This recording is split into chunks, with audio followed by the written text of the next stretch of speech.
Action.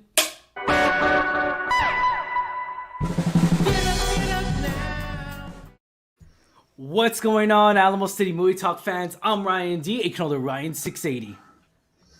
Hello, guys. This is Lex. What's going on, Lex? How you doing, brother? I'm doing great, man. I'm doing great. Special guest, JC, again? Man. I know, dude. The man, the myth, the legend. I'm stealing Ted's line. The man, the Appreciate myth, it. Hey, everybody. What's going on, JC? How you doing over there, brother? I'm good. Help my wife get ready for the school year. She's a teacher. Teachers should be paid more, especially after all this shit going through. So I wear this shirt proudly. As educators of this country, they should be paid a lot more. Yes, agreed. Educating this country, educating the next generation of us. Mm-hmm. Yeah, man, totally agree there, brother. All right, let's get right to it, man. Ladies and gentlemen, we're talking the Suicide Squad. We got a lot of stuff to be talking about, a lot of good movie gossip to talk about, got a lot of good movie cheese, man. A lot of juicy topics here that we're going to touch up on, and I can't wait to talk about this. So let's talk about it, guys. And if you have not seen the Suicide Squad, because that's the first topic we're going to talk about. So if you have not seen it, check out our other videos, guys. Check out our Coda review that me and Lex really talked about that film of an Oscar contender movie on our YouTube channel on Alamo City Movie Talk.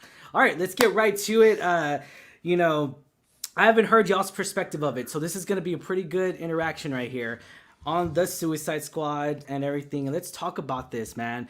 So, Lex, what did you think of the Suicide Squad, man? What was your initial reaction right when those end credit scenes? I'm talking right after the end credit scenes were done.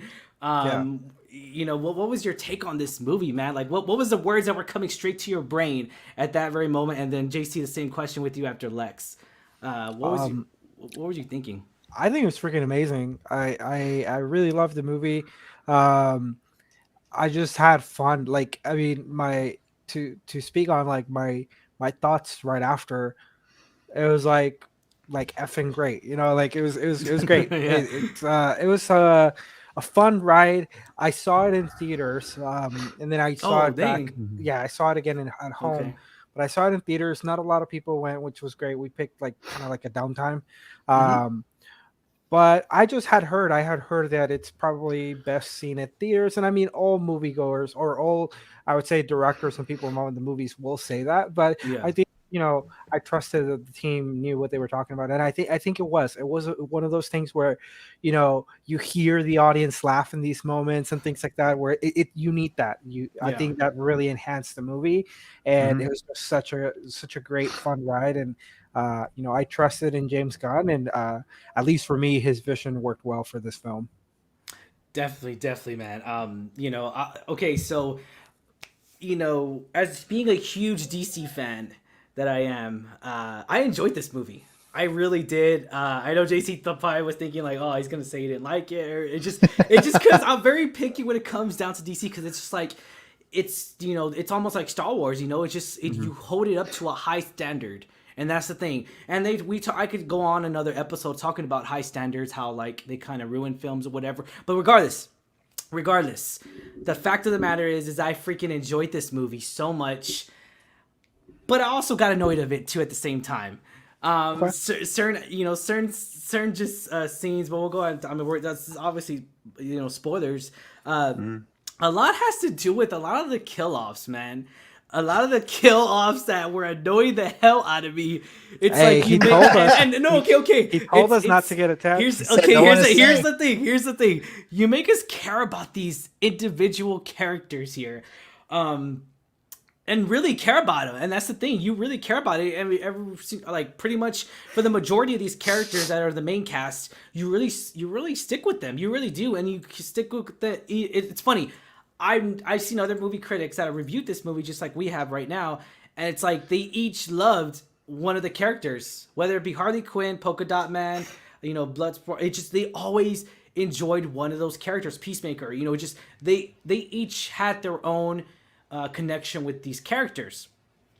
Now, with that being said, man, we had so much gore in this movie and so much death in this film that it was too crazy and too just mind-boggling. I didn't know this could happen, man. I really didn't. I didn't expect this from James Gunn. I'll be honest with you. I did not expect a kill-off of a movie like this. But I mean, this is the kind of film, and that's the thing, is that this is the kind of film that Warner Bros. Just said, hey, we want you here, we're gonna give you, the keys, and you rock this. You take helm of this movie. We're not gonna step in, and that's the fact of the matter is that they should have done this with David Ayer. They really should have.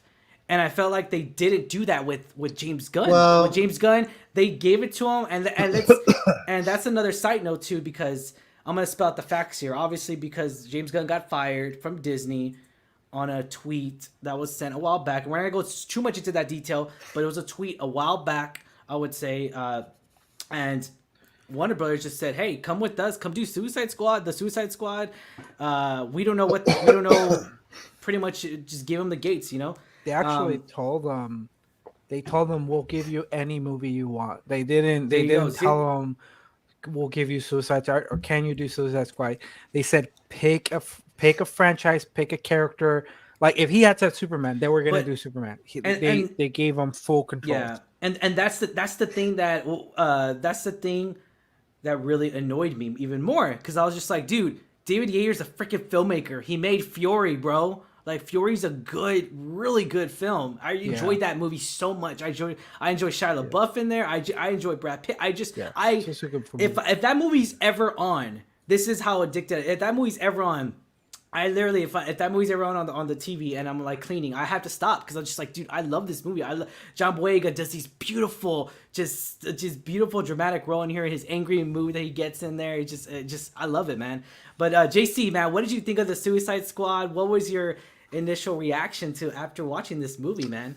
My natural reaction was, see, Warner Brothers, this is what happens when you stay the fuck out of what your directors are doing. That was my reaction. Because if they didn't learn anything from Justice League, if they didn't learn anything from the first Suicide Squad, if they would just stayed away from it, hashtag release the Ayer cut, because there is a better cut that Ayer has said is out there, that they really just destroyed his movie. And maybe people might think differently about Jared Leto's Joker, because if we see how it was really supposed to be, I firmly believe there's a different view of that. But this movie in itself was just fun. I mean, just from the opening scene, no one checks if the weasel can swim. That's hilarious. Yeah. It was just so... I didn't even know what the hell that was. I mean, dude, I didn't expect. I mean, again, it just, I didn't know what to expect, and that's the beauty of this movie. That's the beauty of it. Films when they actually get you to where it's unpredictable, you know, and that's the honest truth. I love it when movies are not predictable, man. You know why? Because they make good, solid films. This is how, I mean, this is where you get a bad movie. And everyone likes to criticize the Joker. Everyone likes to criticize the first Suicide Squad. But here's the honest truth, guys.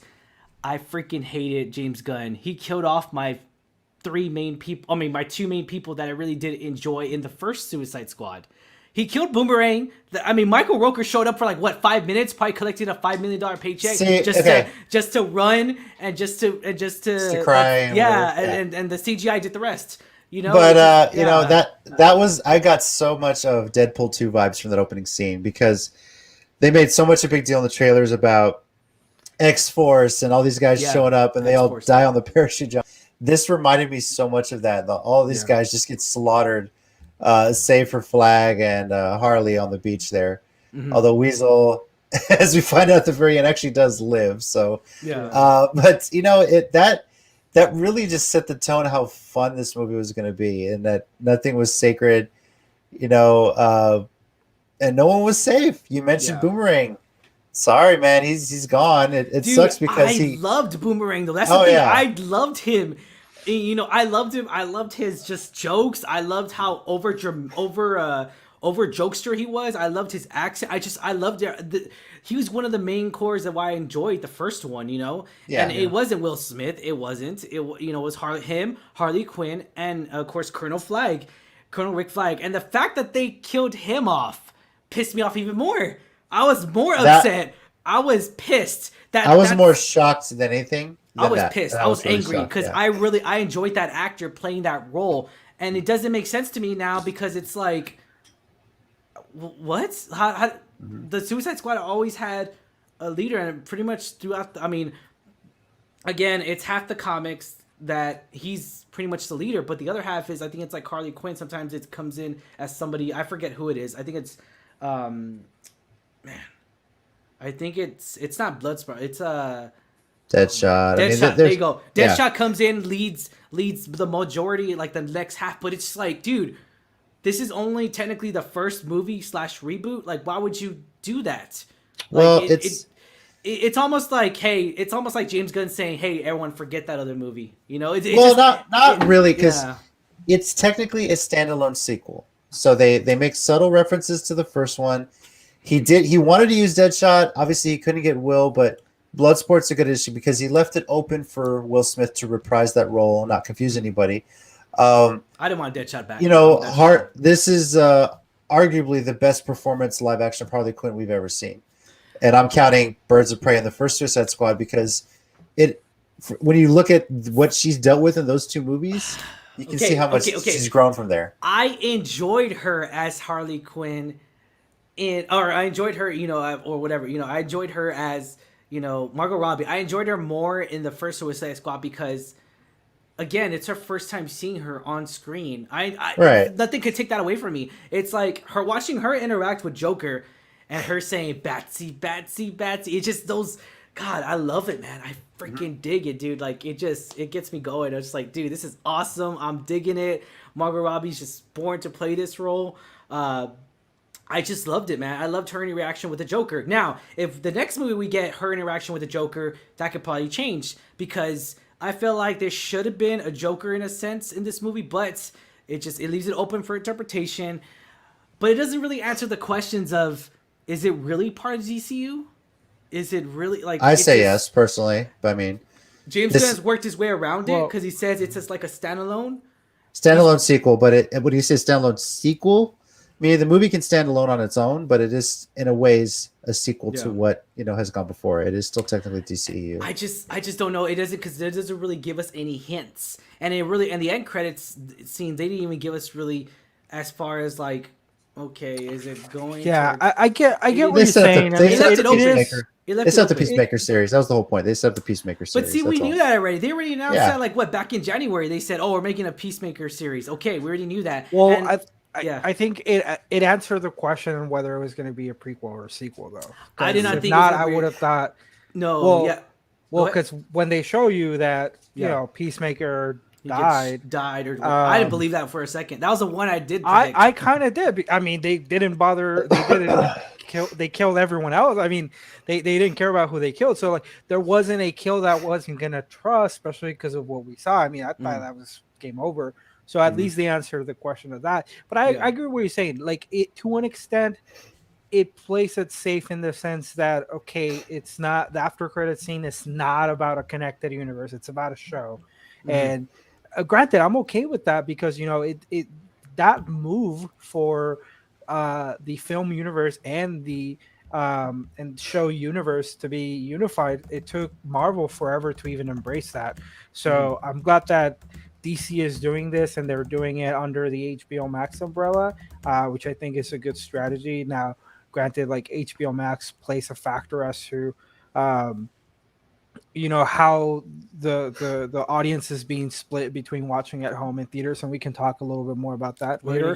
But it's still, once again, I like that there seems to be a home now for different properties and different takes.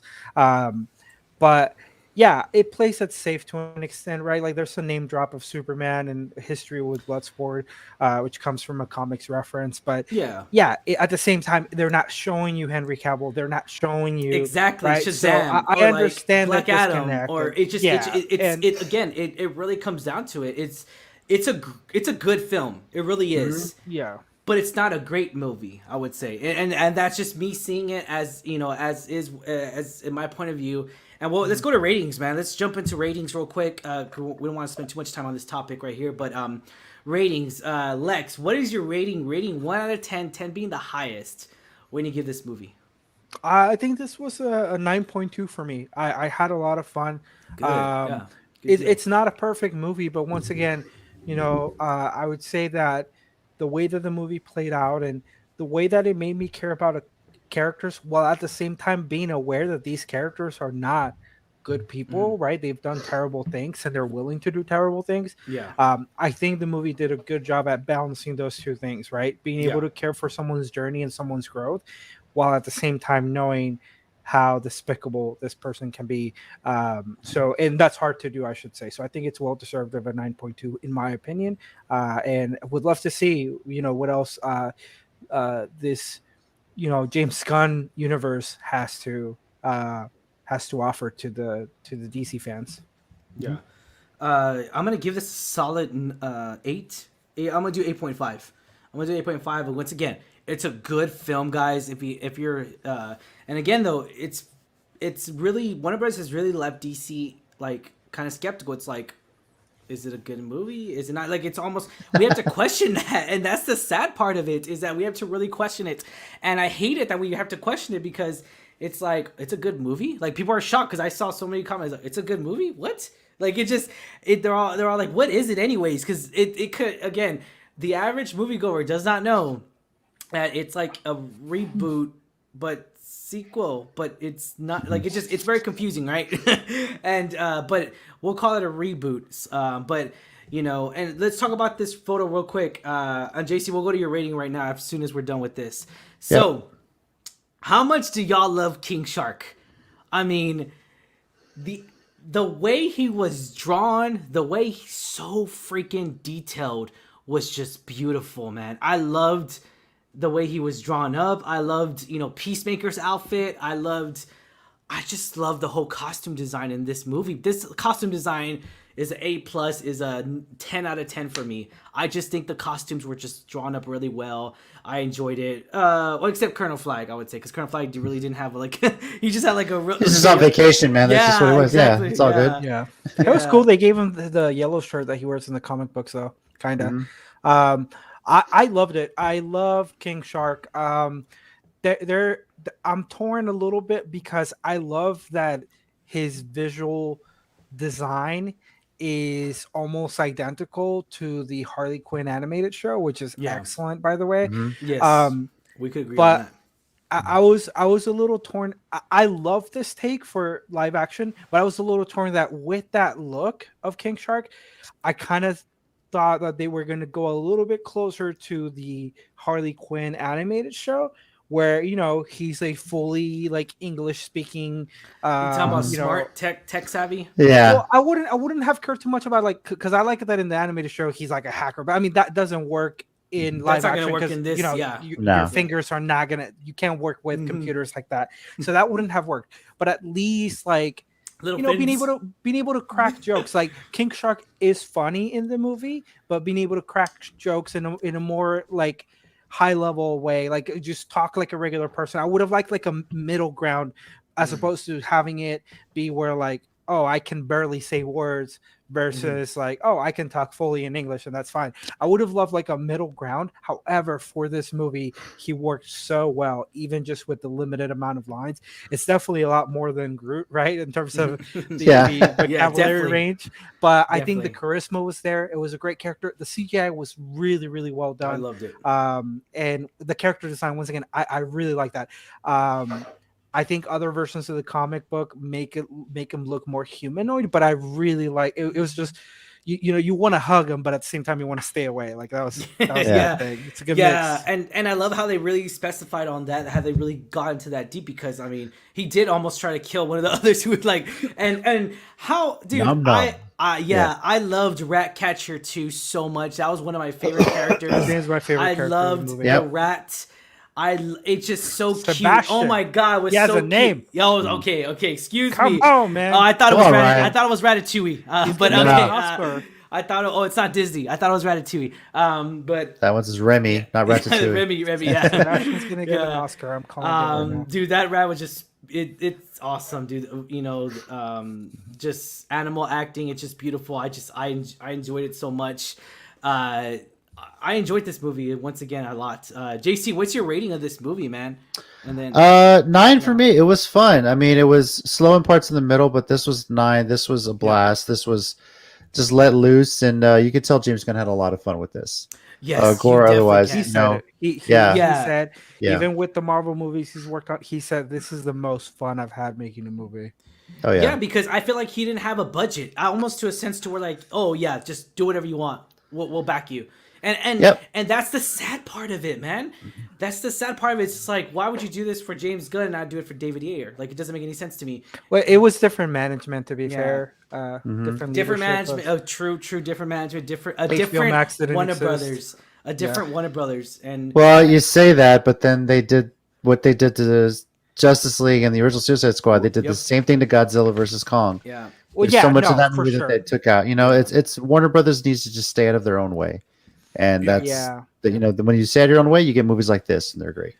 So. Yeah, I hope. I know we're close to talking about box office and stuff like that, but I hope that's not a deterrence from this strategy. I think letting the directors loose, like there has to be a good combination, right? Because from what I heard, like Patty Jenkins got a lot of freedom for Wonder Woman 82. Because 84. how the first one 84 because how good the first one did though. Correct. So but then you can see that how some of that liberty doesn't always equate to like a fully like amazing or fun ride movie, because Wonder Woman 84 had issues, right? And not to go into that, but I'm just saying there has to be a balance. I think Wonder Woman 84 suffered from, yes, it had the directional freedom, but DC still needs to have some sort of focus. They have to have some sort of vision in place as to how to properly guide these movies to have some sort of connectivity with one another. And I think that's lacking still, but I hope that they still take this approach and trust in directors and trust in filmmakers, as well as making the right picks, right, for filmmakers that match the brand and that match the characters that they're telling stories about. Exactly, man. I completely agree with you. And that's the thing, though. When we talk about film, we're talking about a budget you have, and then you have to meet under that budget. Otherwise, the studio will be on your butt and be like, "You're getting close to budget. You're only half of the movie filmed." You know, it's like, and it's a moneymaker. And the fact, and let's be honest here, we're gonna talk about one fact real quick. When Warner Brothers released that statement early, I want to say December, November of last year. I don't know what, it was probably December. That all the movies are going to be on the same day release date on HBO Max and everything. They did not talk with the directors or the actors or the actresses. They didn't do that. Yeah, which is a bad move. And pissed off a lot of people. Because about the money. Granted, they're not suing like how Scarlett is doing, which because will go into detail. They renegotiated all the contracts. Yeah, in due time. Warner Brothers, they went around. We're giving you the guaranteed money up front. Yeah. And that's why there's no lawsuits. That's why everyone's okay with it. You know? Yeah. So like, I went further more into detail, and the actual actors, their publicist or their agency reached out to Warner Brothers, and Warner Brothers are like, let's sit down. So eventually, you have to do every single actress, including Judas the Black Messiah, including just Mortal Kombat. It's a lot of movies, and Godzilla versus Kong, and just a lot of those films. They had to renegotiate and sit down and before this escalated to a lawsuit. But in regards to that, let's go ahead and talk about it real quick, ladies and gentlemen. We are talking about the box office. Why the Suicide Squad failed at the box office. So let's talk about this real quick, guys, and let's talk about it. Let's go into depth here. So box office results: $26.2 million. This was currently opening weekend, and the budget is $175 million. $26.2 million on an opening weekend for a comic book movie is not good. Pre-pandemic, that would have been terrible. That's like the worst. No, it's like no one's going to the movie theater. But we're not in those times anymore. We're in a pandemic. We're still in a pandemic. We're still possibly in the middle of it. We don't know yet until the end game comes. Well, we're not even close to that, it seems. But in regards to that, a lot of this has to affect the movie industry. It really is. It's affecting not just the movie industry. It's affecting the entertainment industry, the TV shows, everything. We're talking about everything that has to do with entertainment here. It's really affecting it. And let's go ahead and talk about it, man. So, this comes from a story from The Hollywood Reporter. For one, the Delta variant has caused the country's COVID-19 cases to surge, making audiences more hesitant to visit their local multiplex. In an interview with Variety last week, John F., the head of National Association of Theater Owners, acknowledged the concerning lack of consumer confidence. But as more people get vaccinated, he's hopeful moviegoers will return. That confidence level has very much improved with rising vaccination rates. Granted, this story was like a week ago. So I said, I hope. Yeah. So let me clarify this. I hope that the Delta dip, let's call it that, is short term, as the same time the film wasn't only available on the big screen, it was released simultaneously on HBO Max, which likely cannibalized ticket sales to an unknowable degree, which is true. Having a movie open up on the same day as streaming service and not charge. First off, I'm going to go out and say it. This is all point of opinion here, guys. It's my point of opinion that certain movies should not be available on streaming, or they should not be available on streaming access, because I feel like movies like The Suicide Squad need to be played in a theater. Movies like big budget films like this, I feel, my personal opinion, I just feel like they should be played in a movie theater setting. Takes you into that world more, and you don't, it just, I don't know. That's my personal opinion on it. What's Lex? What's your personal opinion on this, man? And JC Raptor. Yeah, honestly, as you guys may know, I come from a streaming background. My last job was in a streaming company, So I am a big supporter of streaming. I love when certain releases are they work out in a way where let's say a movie that was not going to do well in movie theaters, but you want to reach an audience and be delivered through a brand that matches that the movie and the story and stuff like that. I like it when that goes to streaming. It oftentimes, once again, reaches a bigger audience. I love when like indie movies, although indie movies deserve the support in theaters, but I love it when an indie movie, either shortly after its theatrical release or perhaps a big studio streaming service like Netflix or something like that purchases and makes it accessible to all of its users. I like that. When we're walking into this space of these would be like your big hitters in movie theaters, that's where part of me is like, man, it is hurting. It is hurting the filmmakers. It's hurting the studio. It's hurting the box office numbers. I like in these uncertain times, I like the ability to have a choice, but Yeah. it's becoming more and more apparent that you know it's giving people an option that they didn't have before, and it's giving people an option That where comfort. now they can take precautions and have Yeah, comfort. and I'm not saying, and we're not degrading, like saying like, oh, if you watch a movie on streaming or if you buy Disney Access, that's bad. No, we're not saying that not at all. whatsoever. It's the point I took is advantage that of it. yeah, that exactly, and that's the point is that we're in a pandemic. We completely understand. It's just that it's not good for the movie industry because, but it's comes down to the money side. But JC, what? I'm sorry. Go ahead, I Lex. just wanted to have like another thought here because I think what also hurts in particular is that this is the very first time that we're dealing with a shift like this in the industry, right? Yeah. So it seems to me as well that the so HBO Max and it being available at home factored in with COVID, right? Those two Yeah. things. They're eating into each other and they're having consequences on the box office output from these movies. But then Revenue. media seems to still look at that like that number, the dollar amount. They still seem to look at that and then still equate it to a failure or equate it, right? So like I think that that's also a problem. It's a problem that like we know there's a lot of factors and factors that are hard to quantify, but yet we're still writing articles that say like, is Suicide Squad, like if Suicide Squad is good, why is it failing the box office, right? So it's like a I know what you're conflicting saying. thing, Yeah. right? I know So what you're like saying. Yeah. it's like it seems like we know there's factors that weren't here 2 years ago in the movie industry, Exactly. yet we're still measuring a movie to the same metric of if you didn't make this amount of money, it means that it wasn't good enough, or and some medium coverage are like us, we're talking Yeah. about the why behind it, but it's just so hard to see what's going on through this shift. Like there's so many Yeah. moving parts. I totally agree with you there, and that's the thing though is that I know we're gonna keep mentioning over and over. We're in a pandemic, so these are pandemic numbers, and let's be honest here. I don't know when we're gonna see regular numbers back to where it's pre-pandemic. I don't know when we're And going that's to the see tough. $1 billion movie anymore. Exactly, Yeah. and that's the issue here is that this movie made $26.2 million opening weekend.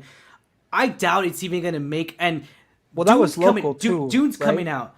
No, this is domestic. Yeah, it's the America. domestic. Yeah. I think Dune worldwide is posted number coming was out. 007 movie's coming. Dude, that movie cost so much money to make. It made more. The budget was more than 175 million. It was over 200 million dollars. It needs to make money, man.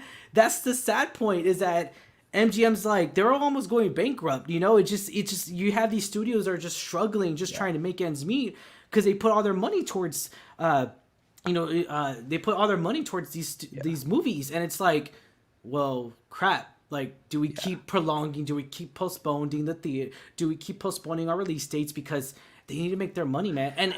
And that's the thing too, because if it becomes a domino effect, it could affect the movie industry as far as like budget, as far as like we can't do the exposure because we can't afford it. The quality of movies too. Yeah, and last thing, I'm sorry, JC, I do want you to share.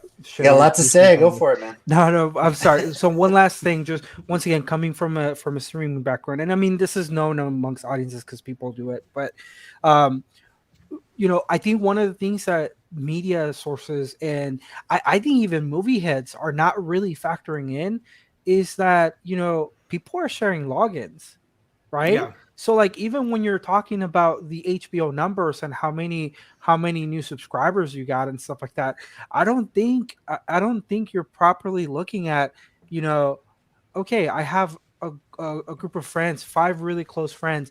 They're either going to come to my place and we're going to watch it together. Exactly. And that means, instead of 5 people spending $10-11 at the movie theaters, even more with concessions, it's one subscription. It's $14.99 a month, right? So like, how do you measure that? And how do you once again, how are you able to measure that in the point where you can tell if a movie was successful or not? It's just super hard. We're in really hard times right now. The really tough time situation here. But JC, what's your thoughts on this, man? I mean, are you for this stream? Are you for just streaming? And if you are for streaming, like, is it like, because I mean, HBO is not doing the Premier Access deal where you have to pay extra. No, they're not. Yeah. So, I mean, what's your thoughts on it? My thought is this is the way the industry was going. COVID-19 just accelerated us at that point. People have been saying for years, we need options to where we can watch it at home. That was something that was going to happen as streaming services got popular. What was going to set apart as technology got better in home audio and all that? What's going to set apart me going to a theater versus watching it with the awesome sound system that I personally don't have, but that somebody else might have at home, right? And the pandemic kind of changed that. Now, when Warner Brothers and HBO Max made the announcement, we're going to do theatrical and HBO Max simultaneous release for 2021. Numbers were high. We didn't know where this was going to go. Vaccines weren't readily available.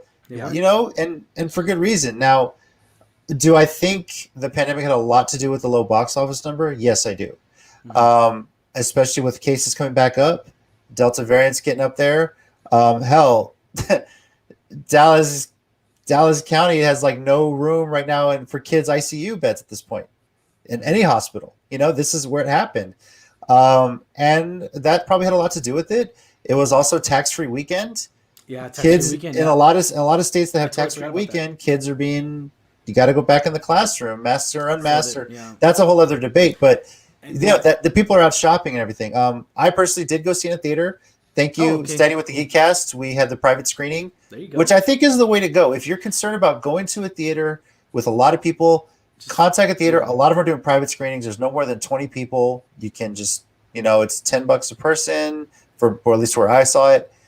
And you just have fun, you can enjoy it, with someone, it's a big theater. You could separate if you like, or you can be all together, all enjoy it all the film all at once. Yeah, exactly. You get that to yourselves. You buy concessions if you want, and it's worth it, And that's the thing, man. It's just that's the struggle is that making those decisions. And it's funny too because here's the thing.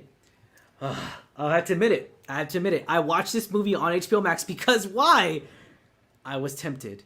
Because you got out of work late. I got a ticket. No, yeah. But you were gonna go to the private screening, but you got out of work late. I got out of work late. And see, here's the thing. If it wasn't available on HBO Max, what I would have done was I would have been okay. You know what? I'm not even gonna shower. I'm just gonna go straight there. I'm gonna smell like outside. It's fine. Well, then sit away from me then. But yeah, exactly. But because I would have smelled like work. But I didn't do that because it's like. And not only that, but it was just we had a ticket to go see in theaters. I canceled it because I was so tempted to watch it at home, and it's the temptation. I felt guilty, dude, when I first saw this movie at home on my OLED. Great sound system. I still felt guilty because I'm all like, dude, I want to support this movie. Juan at the Cloud X Drive, he's seen the movie 4 times in theaters at the Draft House. So, I mean, it's just. I feel guilty. I need to go see this movie in theaters. If you need to, fine. Go. That's your prerogative. As far as a low box office number, I'm at the age I'm at. a low box office number doesn't necessarily mean it's a bad movie. Office Space did not do well in the box office. No, I People agree. consider that one of the greatest comic movies Yeah, of all time. we're not saying we're not saying it's a bad movie. It's just like it's not it needs to make money. I'm saying though. that's what's being written out there. Right? Oh yeah, I know. It's But the question being asked, and I mean, even from a studio, right? Like sometimes if a movie, there's exceptions for sure, because sometimes critically, like Shazam's an example. Shazam, it was a really low budget movie, so like it came out positive. They were predicting for it to make more. It didn't, but it was very well received amongst audiences. So naturally, you make another one. Just do what The Purge does. Have a $3 million budget and make a lot of money. I mean, come on. You're just gonna have to cut that budget, man. You're gonna have to do a budget from $175 million to $3 million, and that's it. Yeah, and you make money, because that's the thing. That's why we see so many damn Purge movies, is because they're making their money low back. budget. They're not expensive. They make good enough movies. And that's the thing. They bring There's a lot of lore to it. They're bringing in revenue. As long as they bring in revenue, they make money, we're still going to see more movies. And that's the thing, though, because that entertainment industry has to get paid. It's the studio has to get paid back that film. But let's go into the next article real quick. So the question remains of whether the results were influenced by the pandemic about the Suicide Squad, a day-to-date release strategy, consumer preferences, or a combination of all three, says Paul, a senior media analyst with ComScore. In 2021, box office revenues are no longer the only way to determine the financial success or failure of a movie. That's good for something like the Suicide Squad, which carries a sizable price tag and doesn't stand a chance of becoming profitable in its theoretical run. In the case of the Suicide Squad, as well as Warner Brothers' entire 2021 film slate, the studio is banking on boosting HBO Max subscribers in addition to selling movie tickets. HBO Max on Sunday reported the Suicide Squad had the second most viewed opening weekend of any film that launched simultaneously on the platform. Since the company didn't provide any metrics to back up that statistic, it's unclear how many people actually watched the movie between Friday and Sunday. More importantly, it's not certain the Suicide Squad inspired any new HBO Max subscribers. So I mean, it's one of those things where that's the big question. Yeah, that ultimately they're doing this also to boost the subscriber count. And then also, Lex already mentioned it. Lex mentioned it already. They share subscribers. You're sharing them, so it's like it's not really making more money though. Well, I mean, they say second most viewed. You go by views. Obviously, those stats are going to be a while. Obviously, they do have to release that information. It's going to take a while to compile. Okay, so if I give you JC, if I have, I mean, we all have HBO Max, but like if I gave JC, if I was the only one paying for HBO Max and I gave it to you, then you logged in. Obviously, Tina's going to watch it on her own time. You watch it on your own time. That's already 2 views. Me watching 3 views. I give it to Lex as well, and then his girlfriend, and then boom, that's like so many views. But it's like, does it really count as one view, or is it just all of our views simultaneously count? Well, I don't know. That's up to them to count. Exactly. But no, if they're inflating numbers, they're counting every single view of it. Or every single user. But even even if that's the case, though, I mean, you're only getting $14.99. Exactly. So I'm only getting $14.99. How much did HBO lose?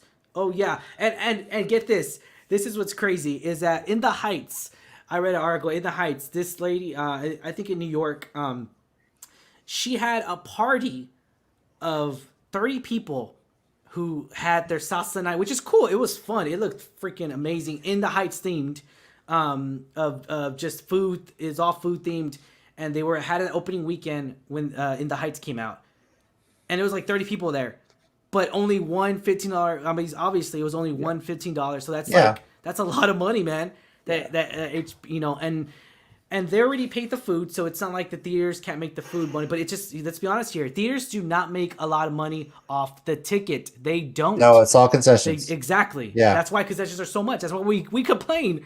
Why is this popcorn so much? Why is the food so much? Why is the drink? Yeah. I was a concessionist at Huebner Oaks 24 when it opened. Believe me, I know how much pressure they put on us to make sure we're upselling, because that's where they make the most of their money. So yeah, I know that's where all the money's made. Yeah. Exactly, man. Exactly. And I think also another thing is you talk about, we know people that have watched it. I know someone that's watched it 4 times as well. Mm-hmm. And even myself, I've seen it twice, like I said. But guess where I watched the second time? at home. HBO Max. It, Yeah, it watch just at home. it makes sense. I have a choice now, right? I'm a big supporter of the movie experience. However, am I going to go the second and the third time once I've already gotten my movie fix? Am I going to do that repeat viewing in the theaters? No, financially it doesn't make a lot of sense. And let's say I want to support the movie. I mean, at the same time, like me watching it a second time in the movie theaters is not going to change it from, a specific metric to another. But I think that's true for a lot of people. If you are an HBO subscriber and you decide to go to theaters, you're likely going to watch it in theaters once, and then from there, I'm going to rewatch it at home. It's nice and comfortable. Yep, right? it's a way to do it. Before there was no choice. You want to watch it again, you go to the theater. Exactly. Yeah. And you know what? That was Or you bootleg it. for DC movies and for I didn't say Star no Wars. about that. And that's another topic. That's another like bootleg. It's just these it's, get bootleg it's up on the quick. rise right now. Yeah, they get so. Yeah, because but you anyways, get the digital that's another file. topic. Yeah, I ain't that's saying another that. I don't know topic. how to do that. Yeah. I don't know how to do it either, but that's the danger of it. Like, Yeah. it could be a 3-hour movie coming out at midnight. It's up by 1 a.m. because it's that quick of a download. Because streaming has given them the opportunity. Oh, it's easier now. Yes, But anyway, so let's jump topics here once again. Let's talk about Venom, guys. Venom, let there be carnage, ladies and gentlemen. Venom, let there be carnage. Delayed 3 weeks because is this this is the question, right? Becomes first fall tent pole to move, right? Let's just say, oh my gosh, it's gonna, is this really the domino effect that's gonna affect the whole movie industry? What's funny? It's what's y'all's thoughts on this release date? With this release change, real quick, guys. It's one of two things. It's the surgeon cases and everything going on. Sony's been really hesitant with that. It's potential. The other could be just some little delays in the CGI department. Who knows? They may not have completely finished the CGI on it. That's just my guess. I'm leaning towards it being the pandemic numbers. Mm-hmm. I think they had this like a week after Labor Day was the initial release date, right? Mm-hmm. So, yeah, people might be coming down with COVID of wherever they're going to go for Labor Day. Who knows where they're going to vacation. So, I think they're just trying to stay ahead of the curve, and I don't think Universal's going to move Halloween Kills. I don't think so. Yeah, you're like 2 weeks away from Halloween there. Yeah. If you move it, I don't know what comes out the week after, but if you move it, I mean that's the only week I consider. So will the Venom sequel be the first domino effect, off the chain reaction of release delays? It's a question the industry is surely asking now. It's been delayed 3 weeks. Marvel and Disney's Shang-Chi remains set for a theoretical release September 3rd, while the James Bond movie, which I was just talking about that, it's No Time to Die, remains set for October 8th.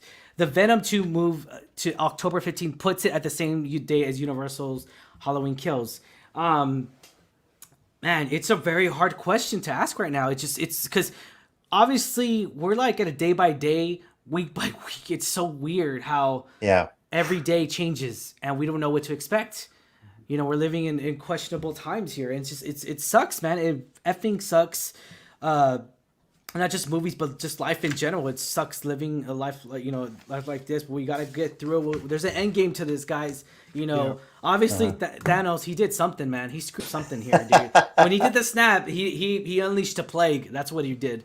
And that's the sad truth. It's just there's gotta be an end game to this. But do y'all feel like that this could really make other movies change? Like, let's just say, because this is what, the fifth time it's got pushed back. Venom was one of the first movies to move last year, right? And then if I'm not mistaken, I'm sorry to interrupt, it might have been pushed back like 4 times, if I'm not mistaken. I believe Venom went through like 4 different. I think that's about right. And it just I think I don't know. It's difficult, right? Because I don't know the numbers, right? But like, realistically speaking, especially because we've been here, right? We've been here before. We've been here during a hot wave of COVID cases, and this is repeating itself. Granted, it's a variant, so there's a lot of factors and stuff like that, right? But I mean, if it's the hope is that it's not like last time, right? Because we do have vaccinations being rolled out. We do have all that. We understand a little bit more about the virus, etc. Not to go into much detail, but like we've been here before. Do 3 weeks really give enough time for the world to find some sort of exactly that's what I'm balance? saying. Like it's just I don't think that was a good move. I really don't, because it's like if it's really scared of the Delta variant, just like James Bond, Dune, and all those other movies, is if it's really scared of it, and it should have moved it farther back. I feel like it should have been moved till next year if it was really the cause of it. And that's the thing, Sony. It's mixed articles. I know someone commented on the Alamo City Movie Talk saying, "Why is it I put on there because of the Delta variant?" But it's mixed, because I see articles saying, "No, it's not because of the Delta variant." But it's like, then why are you opening on the same weekend as Michael Myers? Like, and it's that's gonna eat the movie. It's almost the same demographic, you know. Well, here's the thing. I know exactly why they couldn't delay it for a whole year or like next year. It would have caused massive panic for Spider-Man, for No Way Home. It would have. I think this. Well, and the first Venom movie had the post credits was a teaser of the first Into the Spider-Verse. We know Into the Spider-Verse 2 is set for next year, so I assume this one's going to reference that in the post credits. I'm sure, and who knows? All Sony has ever said, it may not technically be MCU, but it's running parallel. And we know the multiverse thing is getting set up, maybe they make a reference to No Way Home. Maybe there's something in this movie that references Spider-Man No Way Home as well. Or at least Tom Hardy comes on screen for like 5 minutes and he sees. Who knows what we see? Yeah, I mean, he'll see Tom Hardy in a distance or something, you know. And regardless, obviously they pushed it 3 weeks because it needs to come out before No Way Home. Yeah, and I also don't know what's the status with the Mobius movie, because the Mobius movie that one got delayed. That one's not till next year. Yeah. Okay, that's interesting, because that includes Michael Keaton. He was shown on the trailer playing his character of the Vulture. yes. Vulture, so I thought for sure that needed to come out before No Way Home, but I guess they don't care about that. I don't know, dude. But I think Sony's gonna have. Okay, so I have a theory. Sony played a conservative call by making it only a 3-week delay, but I think at the same time, Sony is trying to see if any of the bigger movies are then gonna take a more radical approach and delay something like more months or maybe into next year.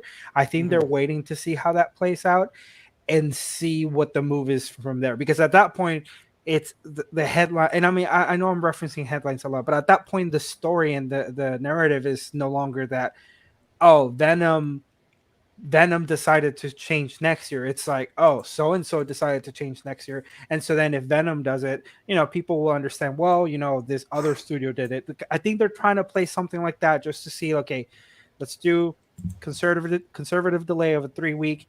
Let's see if anyone else folds, and let's see if anyone else folds away from us. I think maybe a part of the studio might have thought like, okay, this is a way to see if Halloween Kills folds, but I don't think so. Universal has been. It is Universal, right?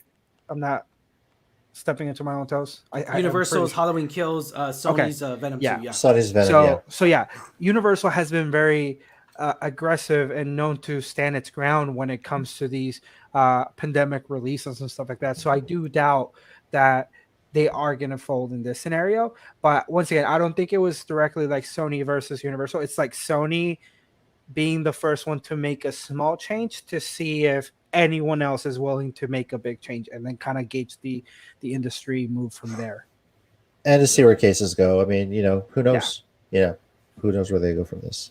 Yeah, we're definitely living in different times. I was a little surprised, I'm not gonna lie. The CGI from the second trailer, it wasn't all there for me. I noticed some things that didn't look finished, and I hope they do get finished. But for a movie that was supposed to come out, it looks very pixelated, and I don't like it. Yeah, for a movie that was supposed to come out last year in October, and it had wrapped filming, I thought maybe the VFX was going to be like ready to go for. I don't know, who knows, but yeah, I there was some shots where I was like, okay, that's cool, but then there's others where I was like, hey, it doesn't look like the same design, so we'll see what happens. Yeah, guys, I see y'all in the chat. We will get to your comments at the very end of the show. Stick with us, or at least before we go into our Disney topic, where we're gonna talk about. But just bear with us. I'm gonna change up the show a little bit. We're gonna go to the AMC topic, that will end with the Disney on a high note. Okay. Stick with us, guys. This is one of our longest shows. Not yet. I'm pretty sure we're gonna hit it that up really quick because we're gonna hit it up pretty quick, which is good.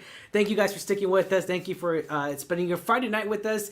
Hopefully you're drinking a beer. Hopefully, if not, hopefully you're drinking wine. If you're not even doing that either, mixed drink. If not, if you don't drink, that's cool. Hopefully you're drinking that, that fruit punch, that soda, that Dr. Pepper, that Coca-Cola, and enjoy this movie talk with us. All right. So let's go ahead and jump into gears here, guys. All right.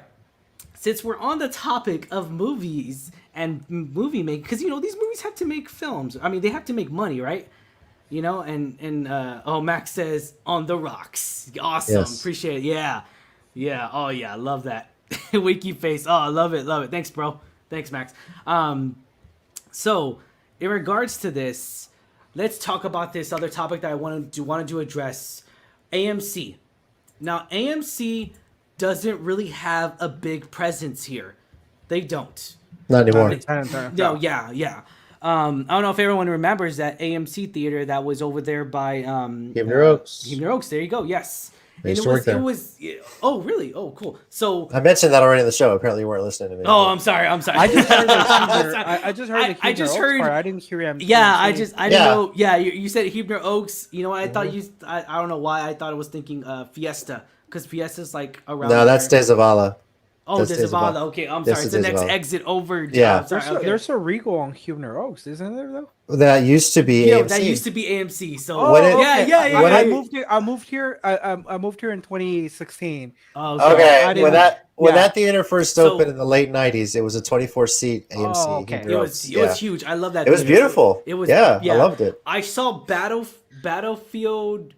No, not Battlefield. I saw Battlefield in LA. What was that one movie where the aliens come and like Battle? I think it was called Battle of LA or for LA. Yeah, but anyways, something like that. I saw that movie there. Nobody, like, it was like me and my cousin Matthew. We went to go see this movie, right? I was all like, "Oh yeah, we're gonna watch. It's gonna be good. It's gonna be a packed theater." It's one of those hidden gems to where like not a lot of people knew that theater was there. We got there, at the time, and it was us and maybe like 4 other people, and it was a huge theater. And at the time, you didn't have to reserve seats, right? Because it was like first come first serve. We're all like, "Oh, we got there early." Dude, like only 4 other people showed up. Like it was just weird. I was like, okay, cool. We get the whole theater. We get our legs up. Put your legs up. Relax.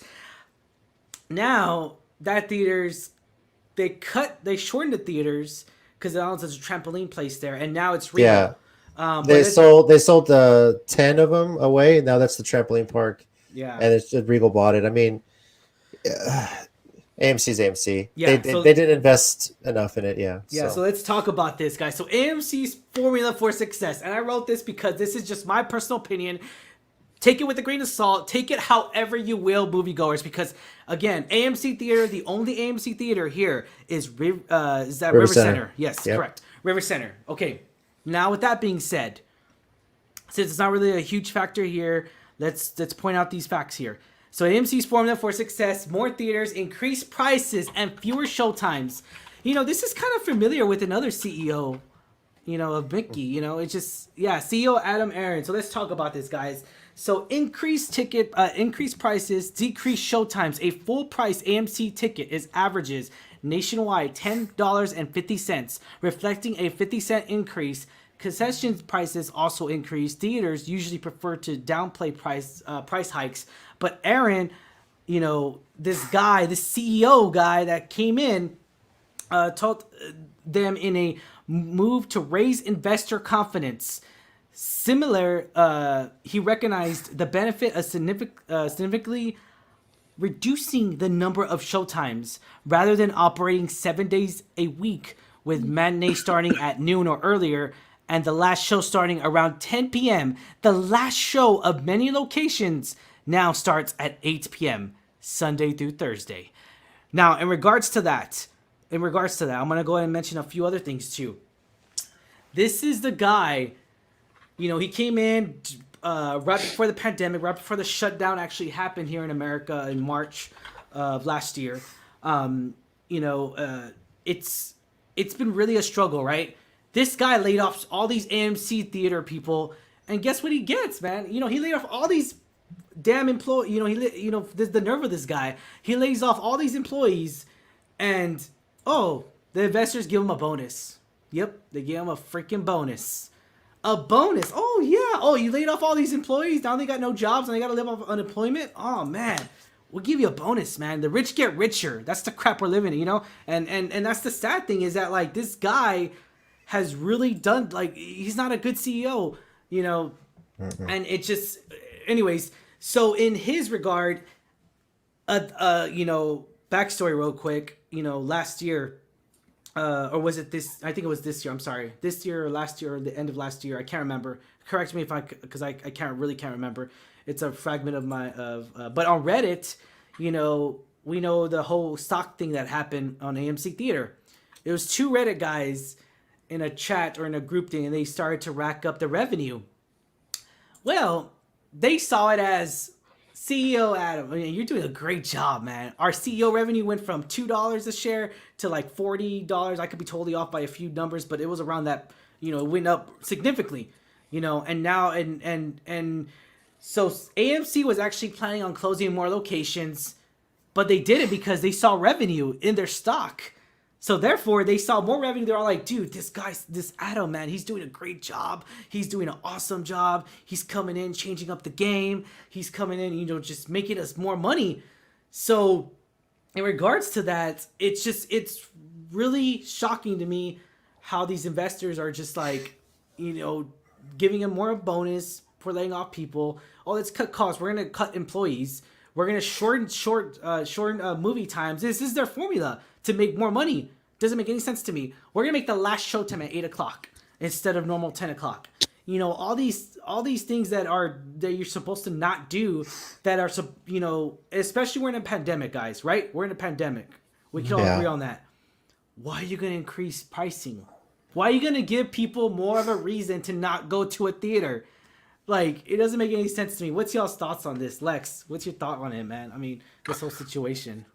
Yeah, I mean, man, the whole stock situation, like, I mean, it was pretty much a bunch of people just following, kind of like almost like a meme following into investing into AMC. Some people made a lot of money, some people lost money, but they did really save AMC from a potential bankruptcy.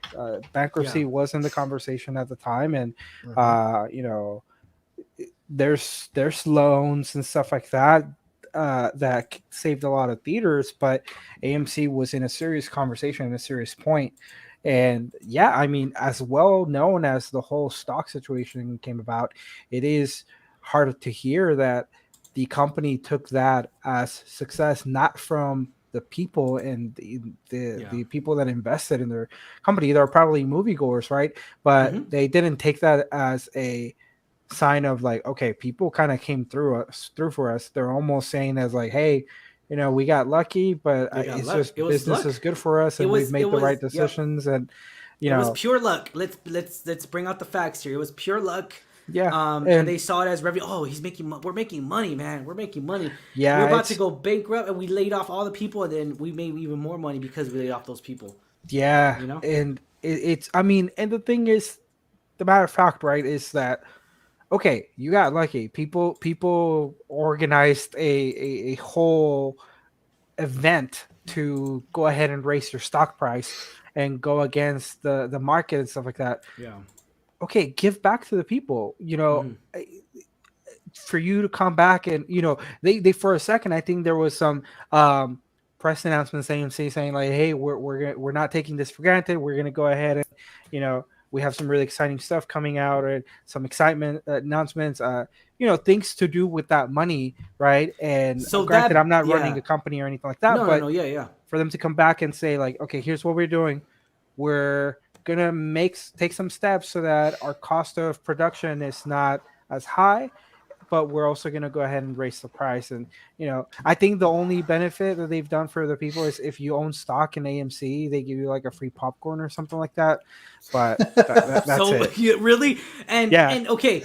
Have you seen the size of the small popcorn? It's like that tiny. Don't even tell me. Whatever, dude. Okay, God. So why couldn't, with that bonus that they gave the CEO, why couldn't he be a real CEO, a real boss, and be like, all right, you know what? I'm going to donate $2 million to all the laid off people that I just laid off. Because he's a gritty asshole? No, it literally, I kid you not, guys. Fact. 2-week time frame. This happened. And he wasn't, you're not thinking about the employees you just laid off? There's millions of employees you just laid off. I mean, that rely on a job during a pandemic. It's not their fault. It's no one's fault that this pandemic really happened per se, because we're not looking to blame. We're not looking to blame any Americans here. But it's just, it's real. The odd thing is that it sucks, dude. It's like none of the hard, people that work at AMC, they're not to blame for that. And it's like, it sucks that they have to suffer. And yeah, and that's JC, what's your thoughts on here, man? Granted, I worked there in the late '90s, but that company's always been about the bottom line. It's really what it's all about. You're upselling left and right. Who cares if they have a whole bunch of kids with them, or they want a medium? You sell them a large. You try and sell them, everything like that. And that's really what the company's about. I mean, I had a feeling this was going to be one of those companies when people started raising the minimum wage. They're going to start doing layoffs. They're going to find ways to cut corners, and I worked there for $5.25 an hour, or $5.15 an hour, I should say, because that was minimum wage when I was in high school. And this doesn't surprise me. AMC cut their losses when it wasn't working out at Huebner Oaks. I'm surprised River Center is still open. The only thing keeping that theater open is the fact that it's a tourist. It's a tourist theater, that people that watch it there. I'm surprised that's open. I went there once. See, the thing is, that's been open long before Huebner Oaks existed. Yeah. So it's been there a while. And it just, they survive off tourists that come down and want to go see a movie, of all things. Like, you can do that anywhere, but so I've not done that. I mean, I'll admit I've seen a movie at the AMC theater at Disney Springs, at Disney World. I have seen a movie there when I was on vacation. Honestly, that's a nice one. I mean, it looked nice. I didn't go in, but it's a nice location. The theaters in the Dallas area, the ones in Tampa, I know they're all over Tampa. I've seen pictures. Yeah. They're beautiful. Like the 30-seat megaplexes they have, or the 30 house megaplexes are amazing. Yeah. It's. And I also read up to as well that pre-pandemic. So let's talk about this real quick. Let's bring up more facts about AMC. No, we already said this on the show. No one could have predicted the pandemic. But the fact that the AMC actually did upgrades in LA, in California, in all their nation, a lot of their, even here in Texas, even here in San Antonio, they upgraded all their seats. They upgraded their projectors. They upgraded a lot of their sound. And then it was all finished, ready to go. And then we hit a pandemic. Yep. It's not, it's nothing it's not the fault of the employees. Yeah, it's really not. And I'm not blaming. The only reason why I'm blaming the CEO is because his actions are justifying what he's doing. Like, it's just his actions. I'm not blaming the pandemic on him. I'm not saying like he handled the pandemic in any bad way, shape, or form. It's just the fact that we're in a pandemic, and the fact that you have to raise prices, give people more reason not to go to theater, and not at least give compensation to the employees you just laid off, like, in so small amount of time. I don't stand for that. It's just my personal opinion. I just don't stand for people like that. It's funny because it's not like I'm wearing a company that doesn't stand for that. You're just, we'll talk about Disney. We're stay with us, guys. We're gonna be talking about that. But spoiler alert: Ryan is slowly more and more questioning his loyalty to Disney. I know we're gonna talk about Disney, guys. Stay tuned. Put on the comments. We'll go to comments real quick. But JC, any final thoughts? Lex, final thoughts on this topic? AMC, since it really doesn't have a president here, I'm sticking with Santiago's Theater and Flex Theater. But once again, I haven't been to AMC in such a long time, so it really doesn't affect us here.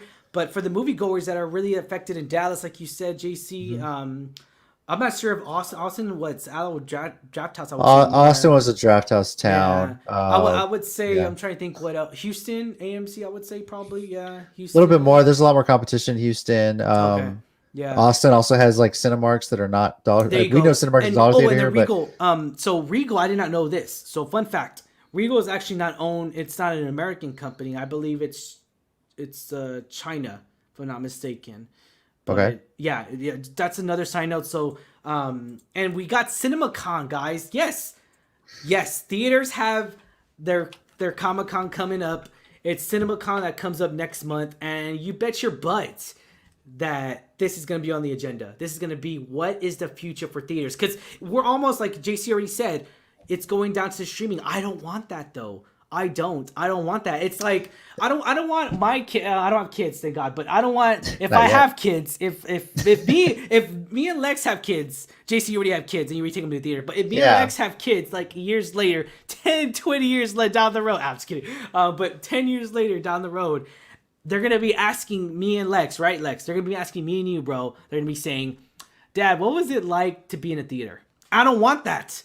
I don't want that to happen. I agree. But I mean, the movie theater industry has to step up and do something to get people to go in the houses. Exactly. That's really what it is. But yeah, I get it.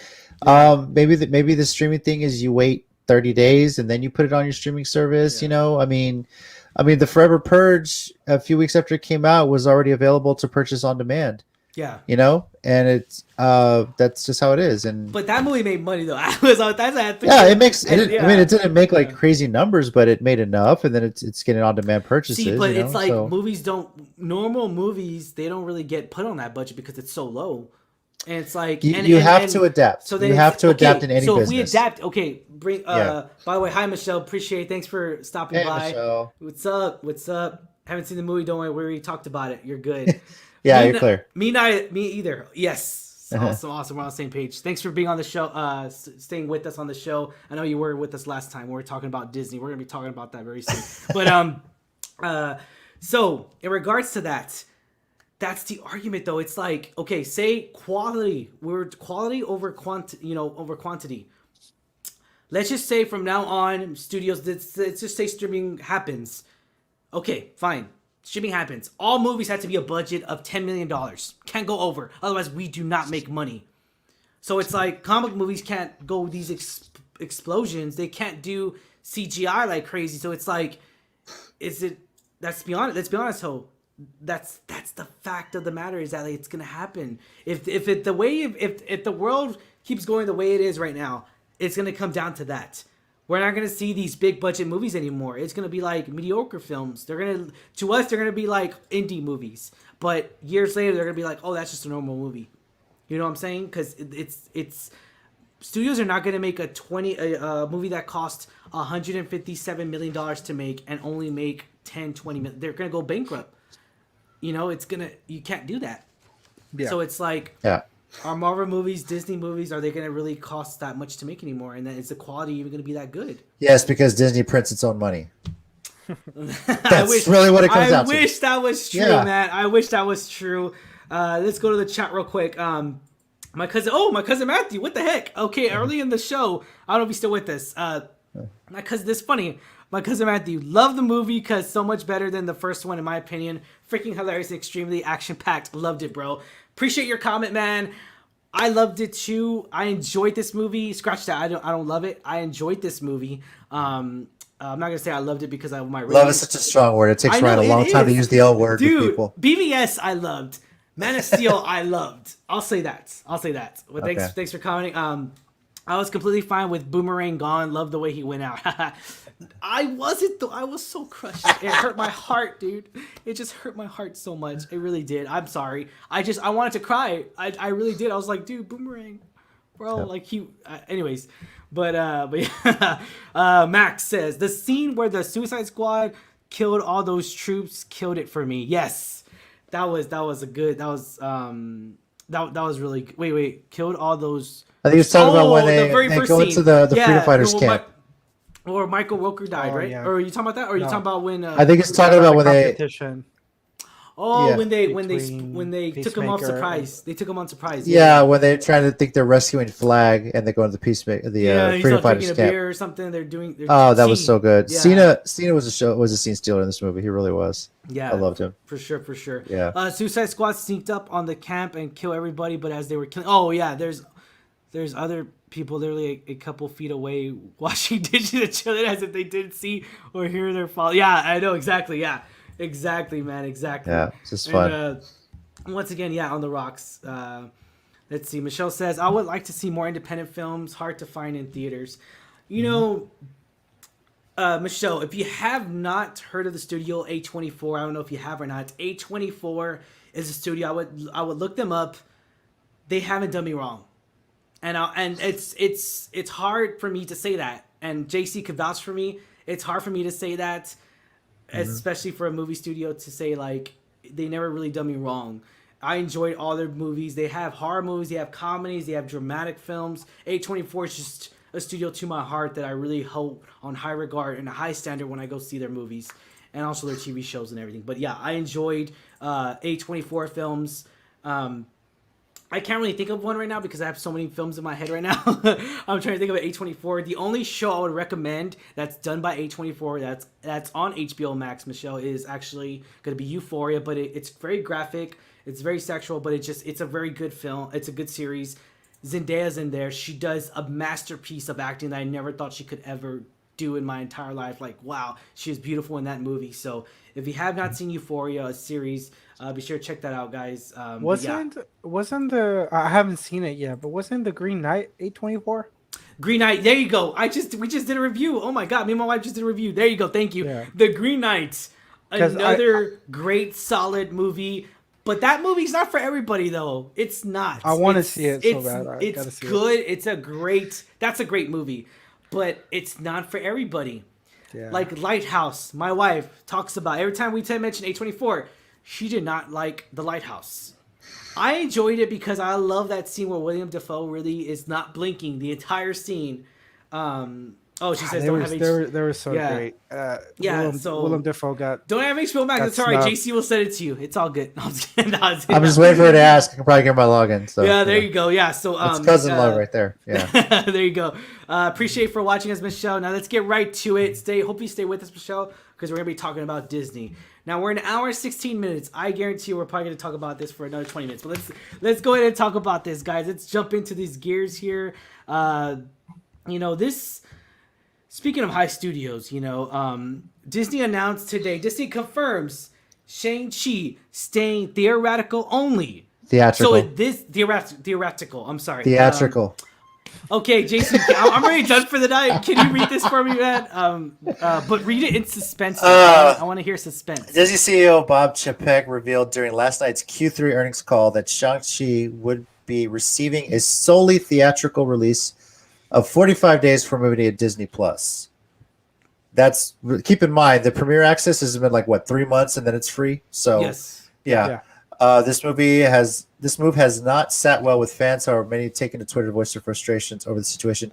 Why? So I mean, okay, hold on. So, people complain about the premiere access. My biggest complaint is I'm not paying $30 to watch it at home. Like, no, I'll find a way to see it in theater. I'll bootleg it if I have to, but I'll wait the 3 months. I'll wait 3 months for it if I need to. Great. The 45-day thing. Honestly, this is maybe a step in where streaming services are going to go. 30 to 45 days after theatrical release, shows up on whatever streaming service it's supposed to be on. That wouldn't surprise me. I think so. For me, that's more realistic than streaming completely taking over. I think those windows and perhaps they're being. I'm not saying I like it because I do like some physical copies for the most part. But that would also probably take some priority away from Blu-ray releases, DVD copies, things like that. And let's be honest, if people don't have the streaming service, by that time, after 30 to 45 days, you're probably just waiting for a movie to go to the dollar theater, and then you might go over there and watch it anyway for $1. So, wait, are dollar theaters alive through the pandemic? As far as I know. Because I just haven't heard not at first, talk but about the one on 410 and Evers, it's still there, but it's not Cinemark. $1. Cinemark. Yeah. Okay. They showed Cinemark's $1 and Fiesta's $1, I think. And I just asked because I've never been to a dollar theater here in San Antonio in my 5 years. Oh, wow. Oh, they're great, man. They're Trust great. me. You feel the movies are so much better when you don't pay as much. I've been to some in El Paso for sure, but the thought just came to my mind, like, wait, did dollar movies survive? Like, they're surviving. So that Cinemark theater on 14 and Evers, that actually shows regular. It's like half. They have half regular movies and they have the other half dollar movies. Yeah. But it wasn't open early stages in the pandemic. When Texas opened, it wasn't open. Makes sense. So a few months later, I'm pretty sure right now it's open. But so 45 days before moving to Disney Plus. Okay, Shang-Chi. So let me read you the little tweets that they're saying here. You know, they're saying God. unethical. They're saying Why? it's not gonna make money. They're saying Yes, it is, because it's Marvel. And okay. Let's be honest. The Asian American audience is going to pump money into this damn movie. Can you imagine? I mean, think about it. We've seen such a diverse cast of superheroes throughout the MCU. This is the first time we're seeing an Asian superhero. Yeah, it's gonna make money. So in the same way Black Panther made money too. So we see that side. Yeah, we see that side. Well, there's another side, JC, and guess what the other side is? Completely opposite, saying it needs to be available for home because Delta cases are on the rise. Then wait 45 days. You know, it just they want to see it in theaters though, but they said, or no, I'm sorry, they want to see it on Premier Access, but they want to see it opening weekend with everybody because they can't avoid spoilers because people like to spoil movies. Not us here at the Alamo City or Geekcast, but people like to spoil movies. And we're not one of those channels, so be sure to hit that subscribe button, by the way. We are not one of those channels. Then set up a private screening. You can do that. Get some friends together and set up a private screening. Again, it's like I'm not gonna risk. You have you have the competition or the competition. You have the other person saying, Karen saying he's infected. They don't even infect it. The whole theater's infected. No, I just can't. They don't disinfect right. I have to disinfect every seat, and it's like wearing the mask, which I have nothing against. I have nothing against wearing a mask or anything like that. So that doesn't mean to specify that. I don't. It's just it's kind of a little overboard when it goes to the rude state. It gets a little overboard. I'll be honest there. It really does. Annoyingly overboard. And that's the argument. It's just like you get people that are saying for it, and you get other people that are saying, I want to see it in theaters. I want to take my kids to go see it in theaters, but you are releasing it on the same, or like because the Delta cases are on the rise right now in certain other, in other states right now that are extremely high, and it's that's the argument is that like Disney, why are you not caring for the kids or whatever? So it's just you can't please everybody. You really can't. There's no way for Disney. I did not see a way for Disney to really change it. Be like, yeah, we're gonna do Premier Access, but we're not. But look, well, I mean, I'm sorry. To everyone complaining, like they're watching this, right? To everyone that's complaining about this, they told us Jungle Cruise was the last one. They told us months ago on the D23 Comic-Con. Exactly. So they laid out what movies were going to be. If you're bitching now about this, then you weren't paying attention when they said this is not going to be a Premier Access. Because it trends, JC. It's not trending at that moment, though. When it trends, because people just find a reason to complain. Exactly. I get it. That's right. But they laid it out for us. We knew ahead of time.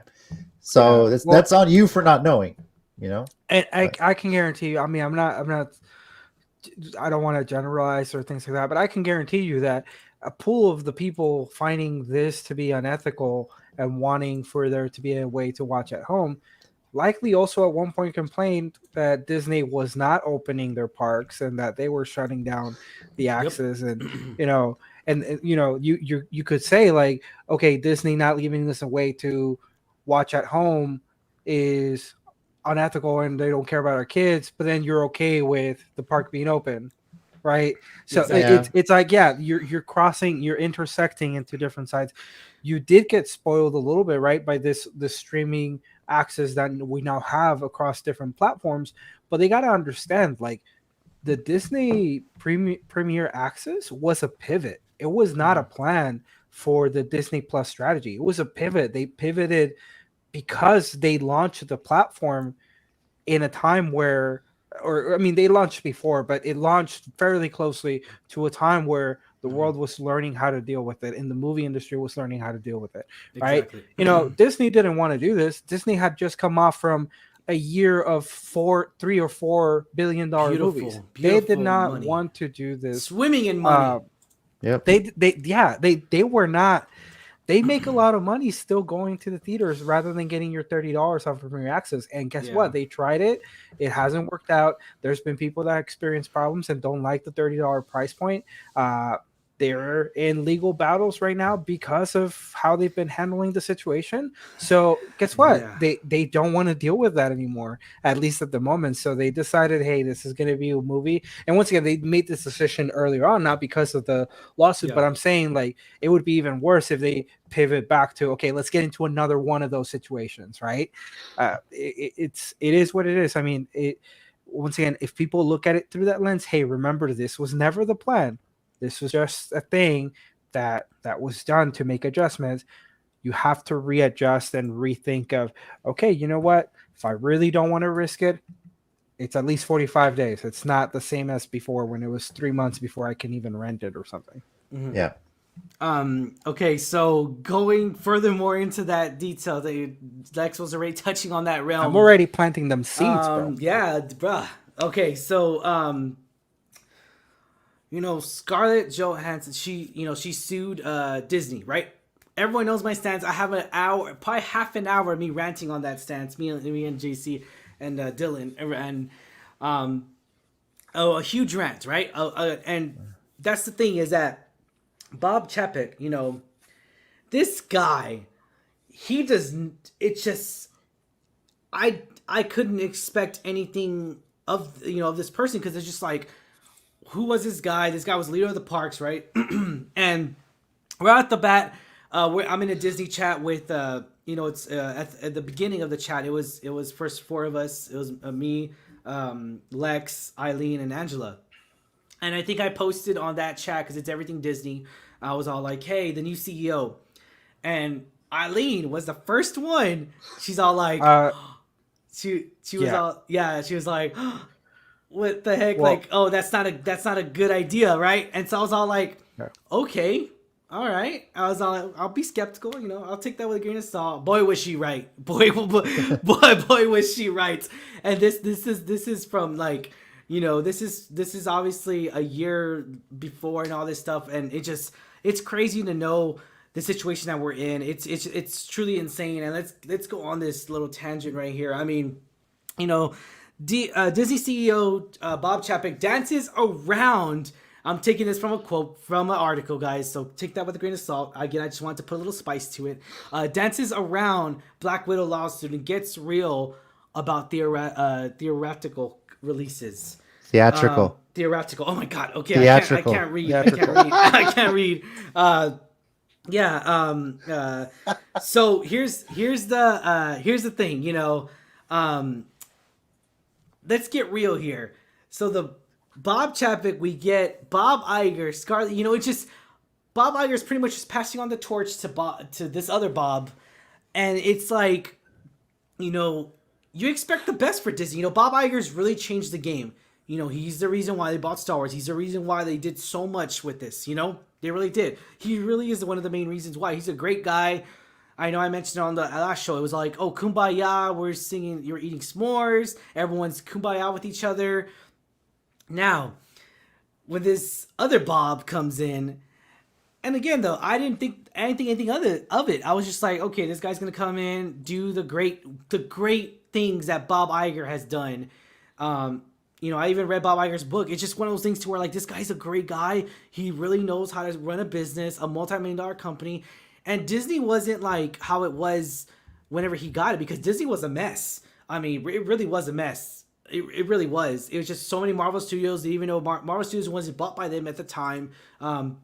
So it just, to know that he's really put everything in the underneath Walt Disney Company, Pixar, all that stuff, like knowing that all that was established. Pixar was already with them, but knowing that, bought out Star Wars, bought out Marvel Studios and all that, it's come to find out that it's just, all this stuff is really crazy. It's really like, is this guy really is he really good for this job? And that's the thing, is that's the question here, JC. I mean, what's your, we're going to go into the real details I'm going to mention here, but I mean, how are you okay with this? I mean, what is he didn't even really address it, and they were asking him on No, because when they put out an official statement before, they butchered that and got roasted for it. So of course he's not going to talk about the lawsuit. It's pending. If he says anything, that's going to be used against him. That he should dance around it. I'm not surprised he's going to dance around it. He he's arrogant enough to think they're just going to outright win, but who knows? You know, I mean, it is what it is. It's he's not going to say anything about it. They already screwed that up. You know, the fans are already mad as hell. So Yeah, hell yeah. I don't expect much. Lex, what's your take on this, man? I mean, of this whole, because I know you weren't on our first video, so what's your whole take on the Scarlett Johansson lawsuit? You know, go into the. Yeah, I mean, it's definitely a sensitive subject, right? A lot of parties involved, a lot of moving pieces. I think, you know, all in all, like I support what Scarlett Johansson did because I mean it's within her right to at least proceed with this and have then, you know, an evaluation of the law and where the breaches occurred, if there were breaches. I think it was within her right. I commend her for being professional because she made, I can guarantee you, she made sure that these news didn't come out prior to Black Widow coming out. She still went on the press runs. She did all the promotional stuff without mentioning anything about this, not even mentioning a discontent with the situation and the type of release that the movie was going to get. Yeah. This happened shortly after the release, but not before. And so she was not trying to, I mean, at the same time, she's not trying to like burn down a project that she was involved in, right? But you know, another person could have taken that approach. Another person could have said during promotional campaigns, you know what, this is really bugging me. So she remained professional throughout that, and she waited for the right time to then go ahead and proceed with this, and then allow for that to be made public. And so once again, and we've seen situations where actors just openly voice these issues out, openly, like on social media, on set, like, oh, I have a problem with the director while the movie is still in the promotional run. So I commend her for the approach that she took. I think that gives her a lot of leverage with the fans. Not that she was looking for it, but you know, once again, she gains my respect because of that. And you know, at the same time, like, you know, I think that it's a way to not burn bridges entirely, but you know, if Disney sees this lawsuit as a way to burn bridge, which I don't think yet, you know, they have to come to a resolution. At the same time, I see that, you know, her character canonically, you know, is not alive anymore, but she's been there from the start. So I hope that there is an agreement and there's a resolution. And yeah, I mean, I don't blame This is Bob Chapek. This is Bob Chapek. This is him. I mean, let's blame that person. I'm gonna blame that person, Bob Chapek. I mean, once again, I don't have all the details. I personally don't like the direction that Disney has been going in his. I honestly think Bob Iger was smart. I know his contract did run out at the time where he stepped away, but at the same time, you know, I think it was smart of him to not even consider sticking around because the pandemic is just hard to navigate altogether. Well, no. So like he stepped down on his own. As far as I know, I don't think it was the contract issue, but he stepped down on his own and as a chairman, or he didn't want to renew his contract. Well, he stepped. That's what I'm saying. He stepped down on his own. Yes. Yeah. But he stepped down on his last day of the contract. So he didn't explore renewals or anything. That's why he sought out to then get a replacement and all that stuff. I think that was smart with him because Bob Iger was there when the pandemic started. Yeah. I think it was smart because a lot of this is hard to navigate. I don't think Bob Chapek has navigated well. At all. But yeah, so it's hard. I'm not calling him out for his job. I'm not saying he should quit. But let's be honest here, sports analogy. You don't come in as head coach and expect to win that championship that first year. You know, you really. I mean, depends on the franchise, but yeah. Okay, sure. All right, okay. Let's just okay. That was okay. I apologize. Okay, so okay, well, you can't expect to, like, you know, it's just we're all skeptical, right? When you bring in a new head coach, whether it be young, old, it depends. That's another. Damn it. Okay, scratch that. There's always a rebuild. The idea that things are going to change. It's a rebuild. You're not going to hit, but so Bob Chapek, you know, this guy comes from the parks, and I'll be honest here, you know, when I first saw Galaxy's Edge, this is my personal opinion. When I saw Galaxy's Edge, Star Wars Land, call it what you will bet to, in Disney World, Disney World, not California, Orlando, Florida. I was not, the cameras make it look a lot bigger. They always do. They really do, man. It's not that big. I thought it was going to be bigger, and they really should have capitalized on that.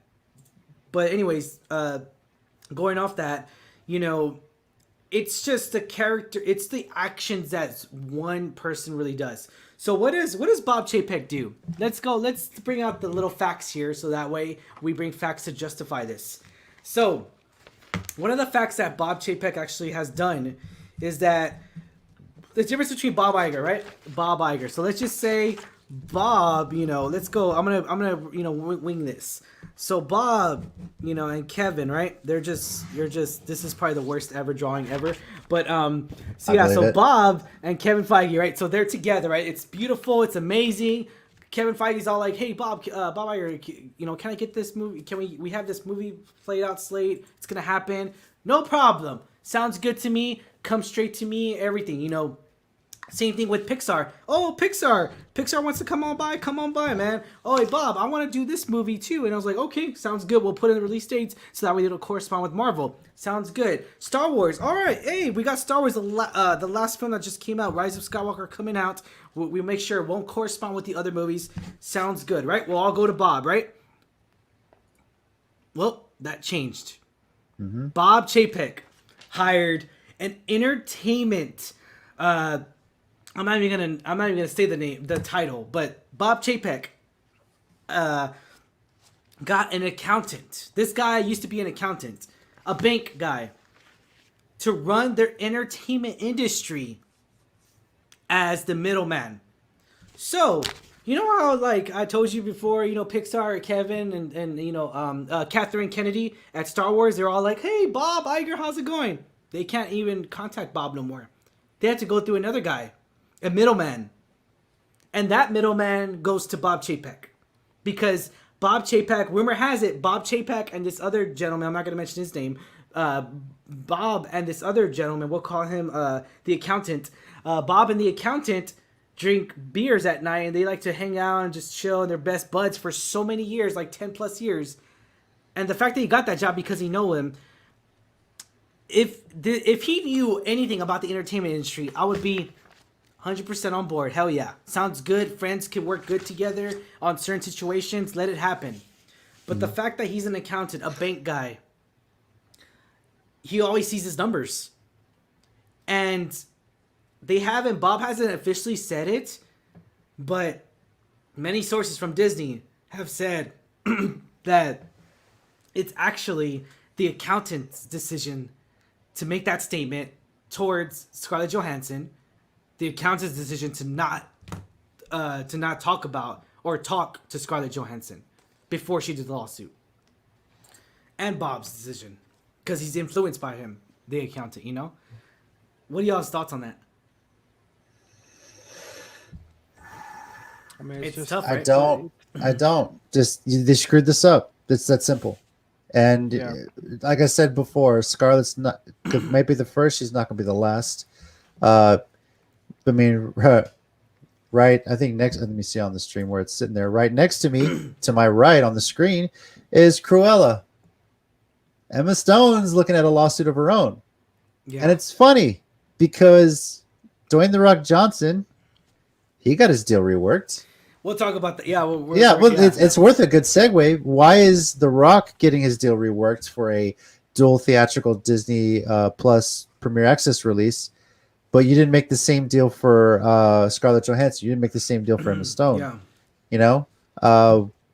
What's going on there?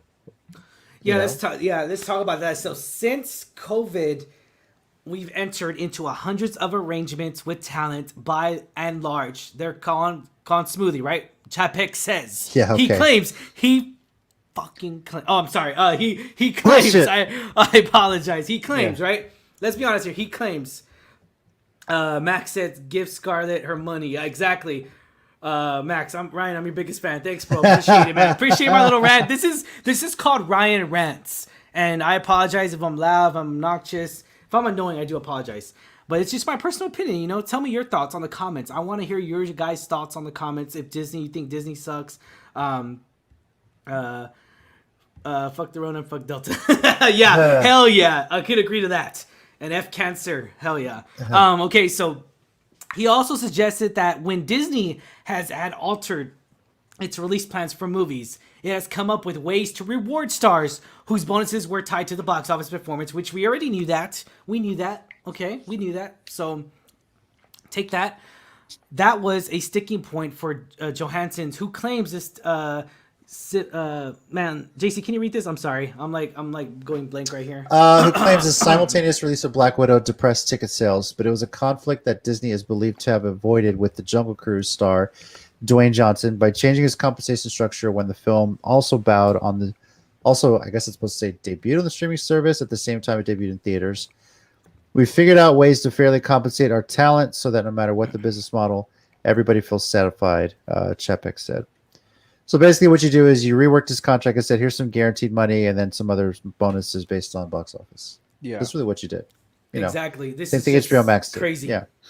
Mm-hmm. This is just... So the fact that he openly said this on the investors, openly said this, it's like, well, what about Scarlett Johansson? Like, is this... That's the question that JC mentioned on the last topic. On the last topic we talked about this was that is this, because it's a female lead? Exactly. Is this the double standard? Really, Disney, you're gonna do this? Disney, he's looking like a sexist asshole right now. That's really what it is. Of all people, Disney. Yeah, exactly. Like it just doesn't make any sense to me. Like, really, guys, you really gonna do this? I mean, it's astonished me. It really has. It's sad, man. And again, if you see my past video, it really questions my love for Disney. It really does, man. It's just like, why they bow down to The Rock, right? And that The Rock, he has way, man. Let's be honest, Scarlett Johansson is not The Rock. She doesn't have that name brand. She doesn't have that big name style to go with it, right? She really doesn't. Yeah. Okay. So the fact that it's like, I feel like it's both. I feel like there's two reasons. One, because this was her last exit movie. And two, because, once again, JC's mentioned it. She's a woman. I mean... She's a female lead. Yeah. Yeah. Yeah, I think it was definitely not the best approach in any means. I do agree, right? Like, though they shouldn't be... treated differently, right? Because The Rock does have a lot of leverage. I admit it was likely a factor, right? This is the start of a franchise, right? In the Jungle Cruise, you probably don't want to burn bridges down with Dwayne The Rock Johnson, right? The money that he brings, the box office that he brings, the success ratio that he has when he basically re-energizes a lot of franchises, even if it's a franchise that's having issues. That's facts, right? Yeah, it's not a person they want to have issues with. I don't think it's right that they considered a female lead that there won't be an issue. I don't think that was right. I don't think that overseeing that is right. And of course, like you said, there's the gender factor, right? You can't ignore that. So it's definitely sad. It's as a brand as loved as Disney, right? The brand to an extent, right? It stands on its own, but at the same time, when you have people managing that brand in such a way, like it's just hard, like because the impact that those people make are not just the relationships between you and an actor. There's a relationship between the audience, and there's a relationship with the people that love the Disney brand. Yes, we're dealing with Marvel Studios. Yes, but that's what you get, right? Like when you're buying and absorbing all these different entities and you're managing all of that, right? Your relationship with any one of those brands, any one of those people involved, it all goes back to the parent brand, right? Like that relationship can be impacted in the way that people regard. To know that the boss of Marvel Studios is pissed at Disney. He's pissed. And there's rumors going around. I can't clarify if they're true or not.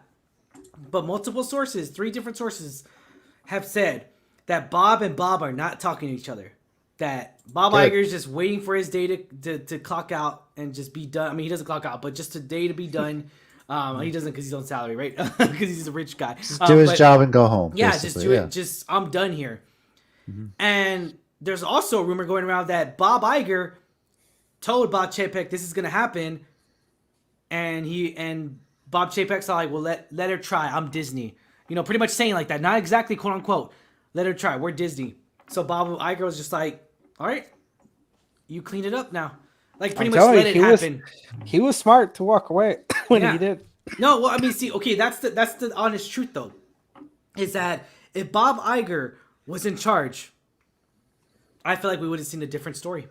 We would have seen probably, but I believe it. He probably saw that there was challenges that were hard to navigate no matter what. The pandemic, it's hard to navigate.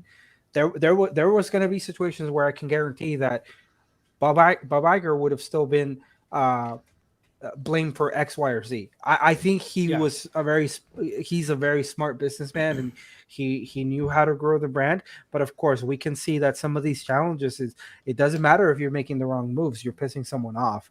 And so I think he was smart to. I mean, he has probably all the money in the world. Like he just didn't need that second gig. But I mean, even if he does, I think he did say that he wants to focus on family and all that stuff, which is great. All power to it. But I think strategically speaking, like I think it was just a smart move to kind of step away from all that drama. And if he did try to advise, the current CEO as far as like, hey, there's things about this that you have to be careful on. And if that was ignored, then at least he was trying. There's not much that he can do when his hands are not on the wheel. But once again, on many levels, I can see this as being probably the right choice for Bob Iger to step away and not have to deal with a lot of these, tough situations.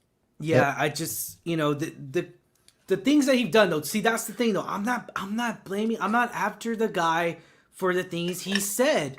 I'm after what his actions are showing. Like, it's not a coincidence as all this is happening within like not even a year that he's been CEO. It's just like it's the way he's running the company. Even the Disney employees I know that are just employees plural have all said like that's the same thing. It's just like it's not a coincidence, man. This guy, he's gonna run Disney relationships to the ground. Something's got to change. Yeah, something's got to change, but it's gonna be hard because it's like Bob Iger was for it because he was. I mean, none of us could have like the pandemic. None of us could have predicted this guy was gonna do that to Scarlett Johansson. And even to find out more facts that Scarlett Johansson actually took a budget cut so they could get Florence Pugh and the other actors and actresses there as well. I'm like, dude, not only did she sacrificed more money and then she's just asking for what she deserves. Dude, maybe she wasn't the Iron Man, but she was the core Avengers. She deserves some damn well respect at Walt Disney World. Because she helped build that house. She did. Granted, I mean, believe what you want, take that with a grain of salt. But she helped build Marvel Studios. She helped build Walt Disney World. And to come to know just Kevin Feige's pissed off at Bob Chapek, it proves it there, And I'm pretty sure Kevin Feige, what's funny? Kevin Feige hasn't even come out in public really recently. Obviously because of the pandemic, but he hasn't really come out to the media as much as he'd like to because he's getting questioned like, what do you think about the lawsuit? Because that's what people are wanting to know. And he's not really saying much. But I feel like once this gets settled and dies down, he's going to speak his mind to the public on how it should have been handled versus what happened. You know what I'm saying? Yep. So, but yeah, I mean... So, fact. This is our longest episode to date. This is a long episode. We talked about a lot of topics, though. First of all, I do want to say thank you guys for everyone who's joined us along this way. Thank you, JC, for putting your time in here. Special guest from the Countdown to the Geekcast. Lex, thank you for putting your time in here, too, man. I really appreciate you guys on a Friday night talking geek stuff with me, man. So, any final thoughts? Any final thoughts, concerns, or anything that you feel like should have been addressed that or anything on this Disney matter, JC? Yeah, I'm just curious to know. Don't y'all miss now? Maybe you guys are too young to remember this, but I remember going to a drive-in theater as a kid, and I think they're starting to make a comeback now with everything going on. My wife actually did go see In the Heights in a drive-in setup. Oh, wow. So Hey, That was at with the Fiesta, way Texas, though, right? Or that was Fiesta, the... Texas. Okay, yeah. But I've been to Mission Drive-In years ago. With my family took us to watch It's a movie.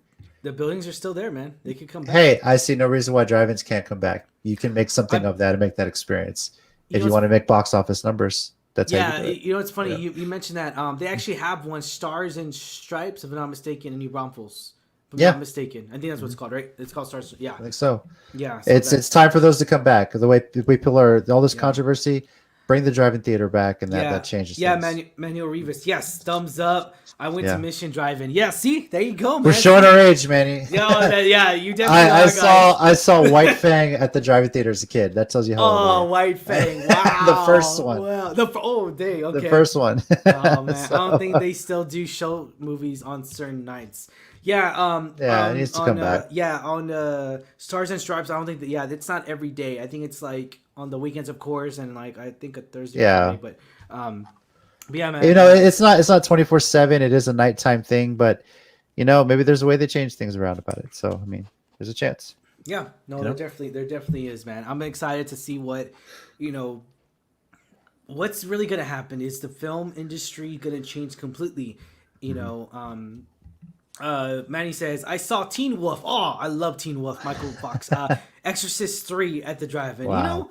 I don't remember Exorcist 3. Was that... That's the one that's kind of like not is that the one that's attached in to the- Egypt, that like a new beginning? Is I that think that so, one? yeah. I think so. Okay, so I do remember that one. Okay, then. Okay, yeah. So, I don't remember Exorcist 3. Hang on, let me... Because this is really going to bother the heck out of me until I figure it out. It really is. So it's a 1990 film. I wasn't even born yet. Man,